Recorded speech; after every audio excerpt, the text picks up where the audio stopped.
আপনি আজকে দাপট দেখাচ্ছেন, কালকে দাপট থাকবে না, বুড়া হয়ে যাবেন, কুচ্চু হয়ে যাবেন, আপনার কোনো উপায় থাকবে না, বাঁচার কোনো উপায় থাকবে না। তখন আপনার দাপট কোথায় যাবে? মালাকুল মাউত যখন ধরবে তখন আপনার কি হবে? আজকে তো দাপট দেখাচ্ছেন কেন? জাহেলিয়াতের সাথে জড়িত থেকে আপনি নিজের মান রক্ষা করার চেষ্টা করছেন। সিয়াম পালন করেও জাহেলিয়াত থেকে বাঁচা যাবে না, এর হিংস্র প্রবল থেকে বাঁচা যাবে না। আল্লাহ রাসূল সাল্লাল্লাহু আলাইহি ওয়াসাল্লাম বলেছেন, মান সামা ইয়াওমান ফি সাবিলিল্লাহ, যে ব্যক্তি আল্লাহর সন্তুষ্টির জন্য একটা সিয়াম রাখবে মাত্র, তাও নফল সিয়াম, যে ব্যক্তি একটা সিয়াম রাখবে, জাআলাল্লাহু বাইনাহু ওয়া বাইনান নারি খান্দাকা কামা বাইনাস সামাই ওয়াল আরদ, আল্লাহ তার মাঝে এবং জাহান্নামের মাঝে একটা গর্ত খুঁড়বেন। গর্তের দূরত্ব এত বড় হবে, গর্তের দূরত্ব এত বড় হবে, জাহান্নাম থেকে তার দূরত্ব এত বড় হবে, আসমান থেকে জমিনের দূরত্ব যত বড়। আল্লাহকে জাহান্নামে দিতে চান সিয়াম পালনকারীকে? কিন্তু হাদিসটা কি মেসেজ দিচ্ছে আমাদেরকে? আল্লাহ রাসূল বলছেন, যদি জাহেলিয়াতের সাথে জড়িত থাকে ও জাহান্নামে যাবে।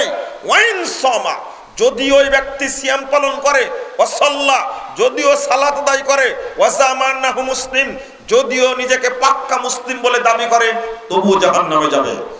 বিদায় হজ্জের ভাষণে মুহাম্মদ রাসূলুল্লাহ সাল্লাল্লাহু আলাইহি ওয়াসাল্লাম বলছিলেন, সহিহ মুসলিম প্রথম খণ্ডের 397 পৃষ্ঠা খুলুন, আল্লাহ রাসূল বলছেন, সকল মানুষকে লক্ষ্য করে, সাহাবীরা শুনে রাখো, সাহাবীরা শুনে রাখো, আলা কুল্লু শাইইন মিন আমরিল জাহিলিয়া তাহতা কদমায়ে মাউদু, সাবধান সাহাবা کرام শুনে রাখো, সাহাবীরা শুনে রাখো, জাহিলি যুগের যত কর্মকাণ্ড আছে, যত নিষিদ্ধ নোংরা কর্মকাণ্ড আছে, আমি মুহাম্মদ দুই পায়ের নিচে কবর দিয়ে গেলাম, জাহিলিয়াতকে কবর খুঁড়ে বের করো না। আজি সাহেব, আজকে আপনার মেয়ের বিয়ের অনুষ্ঠান হয়েছে, গত 3 দিন যাবত গায়ে হলুদের অনুষ্ঠান হলো। মেয়েটা পড়তো বিশ্ববিদ্যালয়ে, অনার্স শেষে বিয়ে হচ্ছে, গায়ে হলুদের অনুষ্ঠানে মেয়েটাকে ন্যাংটা করে সাজানো আছে। ওর কলেজ জীবনের বন্ধু, স্কুল জীবনের বন্ধু, হাই স্কুল জীবনের বন্ধু, বিশ্ববিদ্যালয়ের জীবনের বন্ধু এসে তার গালে, ঠোঁটে, মুখে, কানে, নাকে হলুদ মাখাচ্ছে।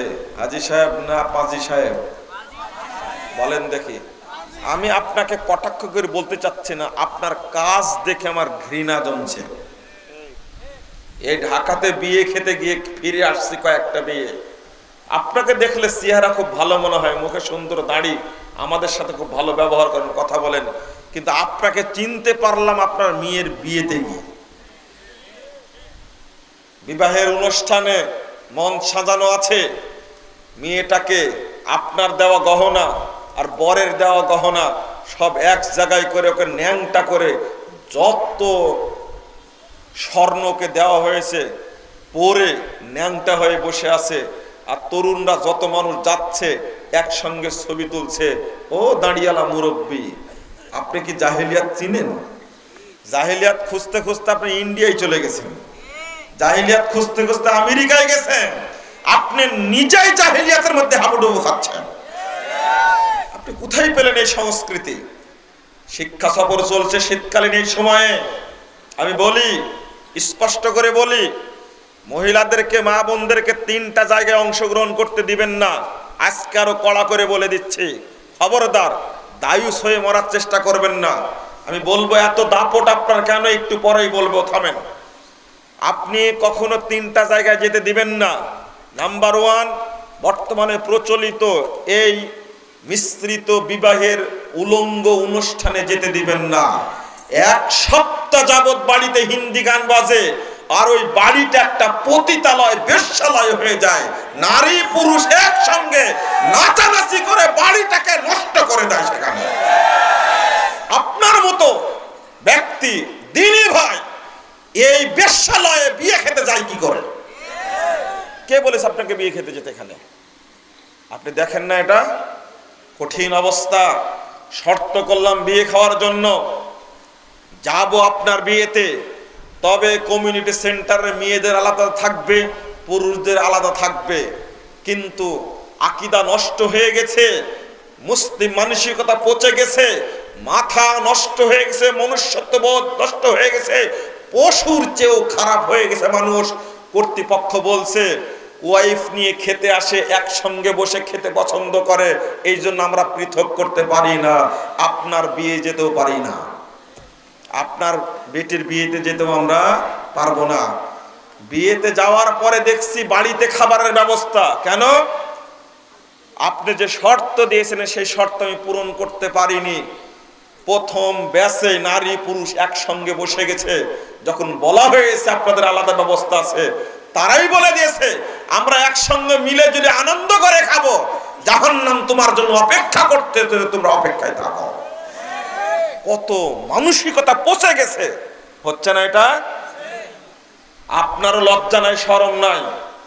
এই প্রোগ্রাম শুনতে আসছেন কেন? গত সপ্তাহে আপনার বিটিকে পাঠিয়েছিলেন সিলেটে, শিক্ষা সফরে পাঠিয়েছিলেন। আপনার মেয়েটা পড়ে ঢাকা কলেজে, ও অনার্সে পড়াশোনা করে। পাঠালেন কেন আপনি? শিক্ষা সফরে গেছে জাফলংয়ে, সিলেটে। ওর সাথে আছে ওর বন্ধুরা, ওর সাথে আছে ওর টিচারেরা। মুরব্বী হাজী সাহেব, ও হাজী সাহেব, আপনি জানেন না আপনার মেয়ে যখন শিক্ষা সফরের গাড়িতে উঠে যে পোশাক পরেছিল, এই পোশাকে যদি তাকে দেখতেন আপনি, জীবনে আর চোখে দেখতেন না। আপনি ভাবতেও পারবেন না ও এত ন্যাংটা হয়েছে, চিন্তাও করতে পারবেন না। আপনি কি চিন্তা করলেন? হাজী সাহেব রাত ৩টায় সালাত পড়তে উঠে তাহাজ্জুদের পার্টিতে বসে হাত তুলে দোয়া করছে, আল্লাহ মেয়েটাকে তুমি সহি সালামতে ফেরত নিয়ে আসবো। এই সহি সালামতে আসবে? ওর মুরব্বির ধারণা আমার মেয়েটা হলো ফেরেশতা, আর তার বন্ধুরা হলো জিন, আর শিক্ষকরা হলো ভূত। পরস্পরের সাথে কোনো সংঘর্ষ হবে না। ওকে সহি রাখবে? ওকে সালামতে নিয়ে আসতে দিবে? পাঠিয়েছেন কক্সবাজারে। লজ্জা শরম কোথায় রাখলেন আপনি? শিক্ষা সফরে কার সাথে? অনার্সে পড়ে মেয়েকে আপনি পাঠালেন। আপনার মধ্যে ঈমান বলতে কি থাকলো? আপনি কি ভাবলেন? আবার সালাত পড়ে জান্নাতে যাবেন মনে করছেন? আপনি জাহিলিয়াতের মধ্যে নিমজ্জিত।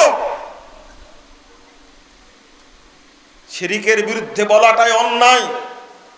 আর একটা জিনিস, দুইটা বললাম, একটা বিবাহের অনুষ্ঠান, আর একটা বললাম বর্তমানে শিক্ষা সফর, আর একটা বললাম এখানে নোংরামি হয়, জঘন্য নোংরামি হয় এই জায়গাতে, এই জায়গাগুলোতে। বিয়ের অনুষ্ঠানে যা হয়, শিক্ষা সফরের অনুষ্ঠানে যা হয়, এটা কল্পনায় বলা যায় না। আমার অপরাধ একটাই, আমি খারেজি মাদ্রাসাতেও পড়েছি, আলিয়াতেও পড়েছি, আবার এই বর্তমান যে বিশ্ববিদ্যালয়গুলো আছে সেইগুলোর বারান্দাতেও ঘুরেছি দীর্ঘদিন। নানাঘাটের কানাকড়ি বলে একটা কথা, বিশ্ববিদ্যালয়ে কি ফষ্টি নষ্টি হয় এটা কি জানি না? পহেলা বৈশাখের বিরুদ্ধে কথা বলাটা অন্যায়। এক শ্রেণীর মানুষ আজকে সেটাকেই অন্যায় ধরে বলা, উপস্থাপন করার চেষ্টা করছে।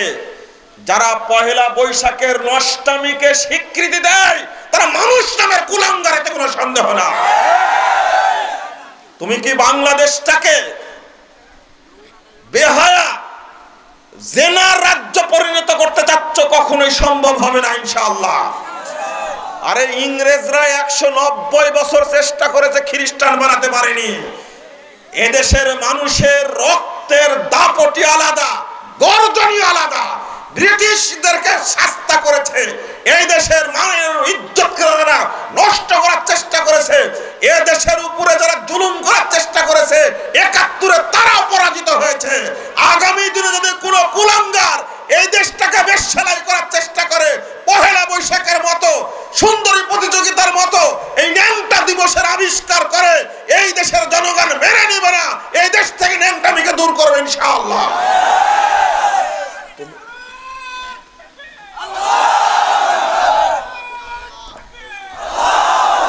ভালোবাসা দিবস নিয়ে এসেছে কে? এদেশের এক শ্রেণীর মূর্খ বুদ্ধিজীবী, যারা পাশ্চাত্যের দালাল, যারা পাশ্চাত্যের দালালি করে বাংলাদেশের স্বাধীনতা নষ্ট করতে চায়, যারা এই দেশের দেশত্ববোধ এবং এই দেশের চেতনা নষ্ট করতে চায়। এক শ্রেণীর নেড়ামুন্ড এই তথাকথিত সুশীল সমাজ নোংরা ভালোবাসা দিবস তথা একটা লুচ্চা দিবসের আবির্ভাব ঘটাইছেন।